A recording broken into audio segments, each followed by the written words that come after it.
తిరిగి BCN news కి స్వాగతం. ప్రముఖ సినీ నటుడు హిందూపురం ఎమ్మెల్యే నందమూరి బాలకృష్ణ ప్రతిష్టాత్మక పద్మభూషణ్ పురస్కారాన్ని అందుకోవడం పట్ల సీఎం చంద్రబాబు అభినందనలు తెలియజేశారు.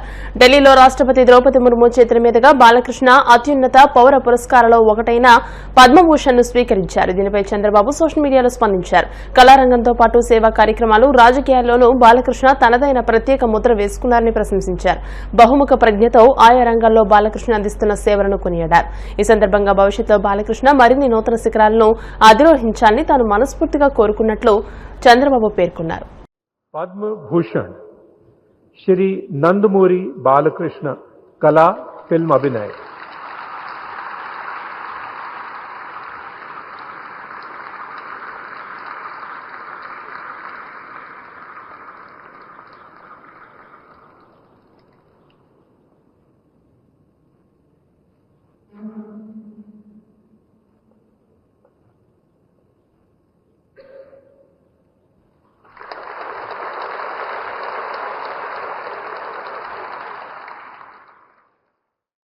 మే 2వ తేదీన అమరావతి పర్యటనకు వస్తున్న ప్రధాని మోదీకి ఘన స్వాగతం పలకాలని ఉంగుటూరు ఎమ్మెల్యే పచ్చమట్ట ధర్మరాజు పిలుపునిచ్చారు. ఏలూరు జిల్లా నారాయణపురంలోని ఎమ్మెల్యే కార్యాలయంలో ఉంగుటూరు నియోజకవర్గ ఎన్డీఏ కూటమి ముఖ్య నాయకుల సన్నాహక సమావేశం జరిగింది. ఈ కార్యక్రమానికి ఎమ్మెల్యే పచ్చమట్ల ధర్మరాజు అధ్యక్షత వహించగా టీడీపీ ఏలూరు జిల్లా అధ్యక్షులు గన్ని వీరాంజనేయులు, బీజేపీ నియోజకవర్గ కన్వీనర్ శరణాల మారుతీరాణి, నియోజకవర్గ పరిశీలకులు, అనకాపల్లి టీడీపీ అధ్యక్షులు, హౌసింగ్ కార్పొరేషన్ చైర్మన్ తాతయ్య బాబు, మాజీ ఎమ్మెల్సీ అంగర రామ్మోహన్ పాల్గొన్నారు. ఈ సందర్భంగా అమరావతిలో ప్రధాని మోదీ పర్యటనను విజయవంతం చేయడంలో భాగంగా నియోజకవర్గం తరపున చేయవలసిన ఏర్పాట్ల గురించి చర్చించారు.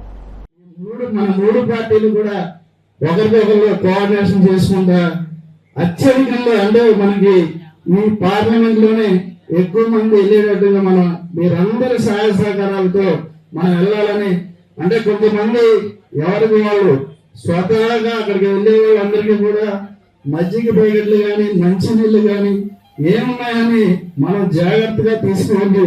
మీరే బాధ్యత అని మీ అందరికీ కూడా గతంలో చంద్రబాబు నాయుడు గారు ఎంతో కృషి చేసి అమరావతిని రాజధానిగా నిలుపుతామని ఎన్నో ప్రయత్నాలు చేసిన తర్వాత, గత వైసీపీ ప్రభుత్వం వచ్చిన తర్వాత 3 రాజధానులని చెప్పడం, ఏ రాజధానిలో కూడా ఒక్క అంగళం కూడా కదలే.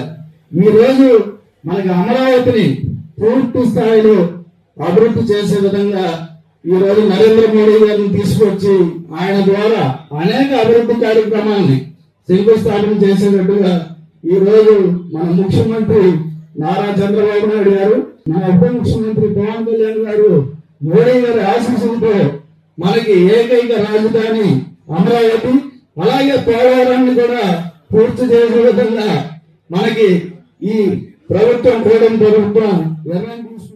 రాష్ట్ర ప్రభుత్వానికి అతిథిగా విచ్చేసినటువంటి నరేంద్ర మోదీ గారి యొక్క గౌరవార్థం మధ్యాహ్నం 3 గంటలకి అమరావతిలో జరిగే కార్యక్రమంలో పాల్గొనడానికి ముఖ్యంగా 4 జిల్లాల నుంచే ఈ యొక్క పబ్లిక్ గ్యాదరింగ్ పెట్టిన విషయాన్ని మీ అందరికీ కూడా నేను తెలియజేస్తా ఉన్నాను. ఉమ్మడి కృష్ణా జిల్లా, ఉమ్మడి గుంటూరు జిల్లా, ఉమ్మడి పశ్చిమ గోదావరి జిల్లా, ఉమ్మడి ప్రకాశం జిల్లా, ఈ 4 జిల్లాల్లో ఉన్నటువంటి సుమారు 7 పార్లమెంట్లో నియోజకవర్గాల్లో ఎవరైతే Telugu Desam party, Janasena party, Bharatiya Janata party కూటమి కుటుంబ సభ్యులే కాకుండా ఈ రాష్ట్ర అభివృద్ధిని కాంక్షించేవారు, అమరావతి రావాలి, రాష్ట్ర అభివృద్ధిలో అమరావతి భాగం కావాలని చెప్పి కోరుకునే వాళ్ళు అందరూ కూడా స్వాగతం పలకాల్సిన సందర్భాన్ని ఒకసారి మీ అందరికీ కూడా తెలియజేస్తూ, అధికారులు చూసినా మనం కోఆర్డినేషన్ చేసుకోవాల్సిన అవసరం ఉంది. తప్పనిసరిగా ఊటూరు నియోజకవర్గం నుంచి 2000 మంది తగ్గకుండా రావాల్సిన బాధ్యత నియోజకవర్గ పెద్దల మీద, కూటమి నాయకుల మీద ఉందనేది వాళ్ళ స్పష్టంగా చెప్పడం జరిగింది. విశాఖ మేయర్ గా టీడీపీ కార్పొరేటర్ పీలా శ్రీనివాసరావు ఎన్నికయ్యారు. బీసీ నేతగా ఆయన జీవీఎంసీకి 7వ కార్పొరేటర్ గా బాధ్యతలు స్వీకరించారు. 4 ఏళ్లుగా వైసీపీ ప్రజా వ్యతిరేక విధానాలపై పోరాడిన పీలాకు తిరిగి ఇప్పుడు అధిష్టానం మరోసారి అవకాశం కల్పించింది. ఈ క్రమంలో పీలా విశాఖ మేయర్ గా ఏకగ్రీవంగా ఎన్నికయ్యారు. దీంతో కూటమి నేతలు ఆయనకు అభినందనలు తెలియజేశారు. టీడీపీ రాష్ట్ర అధ్యక్షుడు పల్లా శ్రీనివాసరావు, ఎమ్మెల్యేలు వెలగపూడి రామకృష్ణబాబు, పంచకర్ల రమేష్ బాబు, వంశీకృష్ణ శ్రీనివాస్, విష్ణుకుమార్ రాజు, గణబాబు తదితరులు జీవీఎంసీ కార్యాలయాన్ని అభినందించారు. అందరికీ నమస్కారం అండి. ఈ పీఠానికి ఇలువ కట్టలేంది. అటువంటి బాధ్యతలు మా నాయకులు నారా చంద్రబాబు నాయుడు గారు కానీ, పవన్ కళ్యాణ్ గారు కానీ, లోకేష్ గారు కానీ, నాతో ఉన్న కార్పొరేట్స్ కానీ, మా ఎమ్మెల్యేలు కానీ, ఎంపీలు కానీ ఒక ముఖ్యమైన బాధ్యత అప్పచెప్పారు. నేను ఒక పదవి అనుకోను. ఈ బాధ్యతకి అందరికీ మంచిగా పేద ప్రజలకు అందుబాటులో ప్రజానాయకుడిగా గుర్తించుకోవాలని మా తండ్రి దగ్గర నుంచి తెలుగుదేశం పార్టీ పదవి ఉన్నా పదవి లేకపోయినా పోరాటానికైనా దేనికైనా సిద్ధమైన తక్కువ టైంలో పదవి వచ్చినా ఆ పదవికి విలువ నిలబెట్టే బాధ్యత ఆ భగవంతుడు నాకు ఇవ్వాలని నేను కోరుకుంటున్నాను. ఎందుకంటున్నానంటే ప్రధాన విశాఖపట్నంలో విలువలతో కాపాడే ప్రజలు ఉన్నారు. ఆ విలువలు నిలబడితే ప్రజలు ఈవేళ బ్రహ్మరథం పెట్టింది విశాఖపట్నానికి తెలుగుదేశం పార్టీకి. రేపు మరలా విలువలు నిలబెట్టి నేను కూడా పనిచేస్తే రేపు విశాఖపట్నం కార్పొరేషన్లో టోటల్ కార్పొరేట్లన్నీ గెలిపించుకునే బాధ్యత నాలో కూడా మా నాయకులు సలహాల మేరకు నడిపించి రేపు గెలిస్తే నాకు అదే కృతజ్ఞత. నా విలువలకి నా ఇన్ని సంవత్సరాలు రాజకీయ చరిత్రలో మా తండ్రి దగ్గర నుంచి చేస్తున్న దానికి నాకు ఆ విలువలు నిలబడితే నాకు చాలు, అంతకంటే నాకేం అక్కర్లేదు. సేవలు అంటారా, అధికారులు ఉన్నారు. ఎక్కడా లేని ఆదాయం వచ్చిన కార్పొరేషన్ విశాఖపట్నం. కొన్ని తప్పులు ఉన్నాయి, రివ్యూలు చేస్తూ తప్పులన్నీ సరిదిద్ది ఆ రోజు ఏదైతే నారా చంద్రబాబు నాయుడు గారు 4 సంవత్సరాల ముందే పీలా మహాలక్ష్మి కొడుకు పీలా శ్రీనివాసరావు మేయర్ అభ్యర్థిగాని ప్రకటించడం ఆ రోజే నాకు గర్వకారణం. ఈరోజు ఈ పదవి రావడం కూడా అంతా గర్వకారణం. అంటే ఏ టైం అయినా ఆ రోజు ఏ మంచి ముహూర్తాన్ని చంద్రబాబు నాయుడు గారు నన్ను మేయర్ అన్నారో ఆ రోజు ఏదైతే ప్రజలకి అందుబాటులో పాలన ఇస్తానన్నామో, ప్రతి ఒక్కరికి నీరు సప్లై ఎవరికైనా లేకపోయినా ప్రతి ఒక్కరికి ఇంటింటికి ట్యాప్ ఇస్తామన్నామో, ఇటువంటి పథకాలు కూడా మా ప్రభుత్వంతో డిస్కస్ చేసి మా మంత్రులతో డిస్కస్ చేసి మంచి పాలన ఇవ్వనందుకు నాకున్న టైంలో నారా చంద్రబాబు నాయుడు గారు కష్టపడే దాంట్లో 70% అయినా కష్టపడి నా పదవికి నేను న్యాయం చేస్తానని మీ ద్వారాగా తెలియజేస్తున్నాను. కేంద్ర ప్రభుత్వం అనుసరిస్తున్న విధానాల వల్ల విశాఖ స్టీల్ ప్లాంట్ రక్షణ ప్రశ్నార్థకంగా మారిందని సిఐటియు రాష్ట్ర ప్రధాన కార్యదర్శి నరసింగరావు పేర్కొన్నారు. విశాఖలోని కూర్మన్నపాలెంలో కార్మిక నేతలతో కలిసి ఆయన ఆందోళన నిర్వహించారు. ఈ సందర్భంగా ఆయన మాట్లాడుతూ స్టీల్ ప్లాంట్ రక్షణకై రాష్ట్ర ప్రభుత్వం చిత్తశుద్ది ప్రదర్శించాలని అన్నారు. స్టీల్ కార్మికులకు బకాయి వేతనాలు చెల్లించాలని, హెచ్ఆర్ఏ పునరుద్దరించాలని డిమాండ్ చేశారు.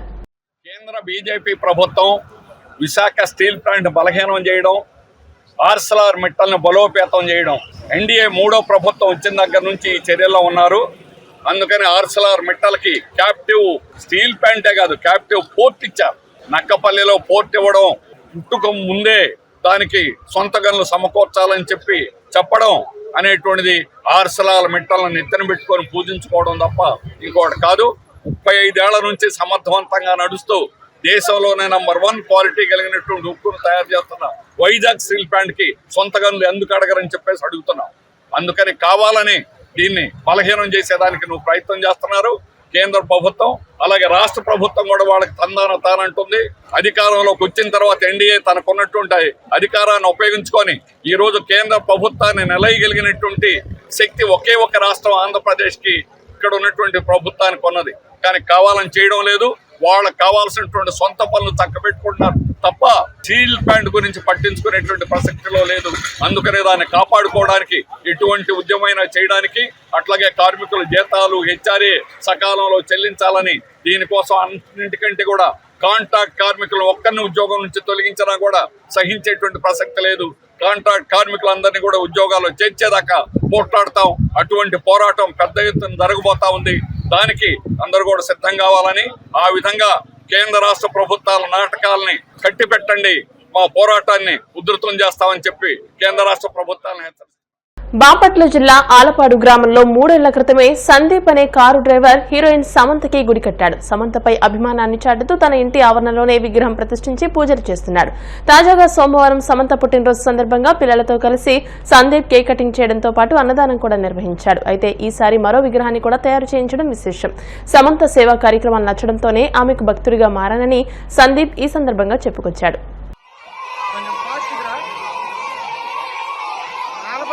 చెక్కులు తీసుకెళ్ళు,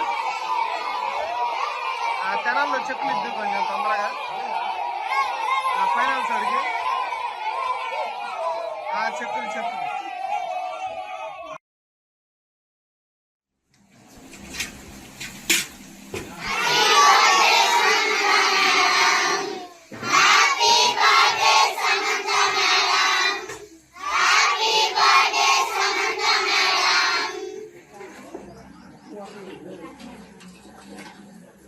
నేను సమంత గారికి మంచి అభిమానిని.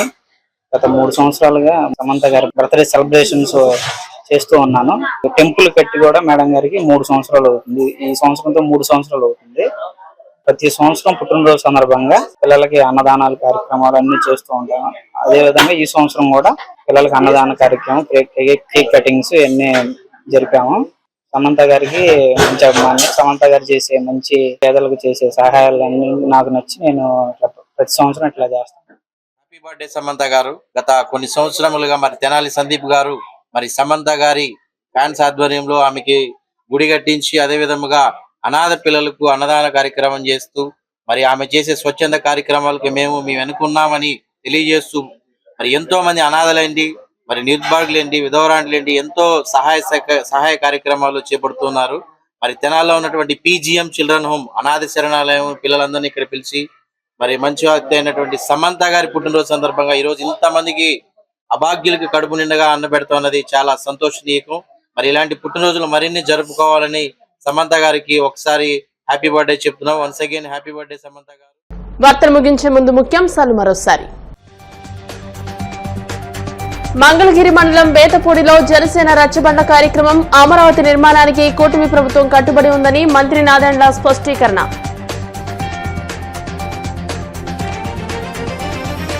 విజయసాయిరెడ్డి రాజీనామాతో ఖాళీ అయిన స్థానానికి ఉప ఎన్నిక. రాజ్యసభ కూటమి అభ్యర్థిగా భీమవరానికి చెందిన బీజేపీ నేత పాకా వెంకట సత్యనారాయణ ఎంపిక. ప్రజా సమస్యల పరిష్కార వేదికలో అందిన అర్జీలను త్వరితగతిన పరిష్కరించండి. అధికారులకు కాకినాడ జిల్లా కలెక్టర్ షణ్మోహన్ సగ్లి ఆదేశాలు.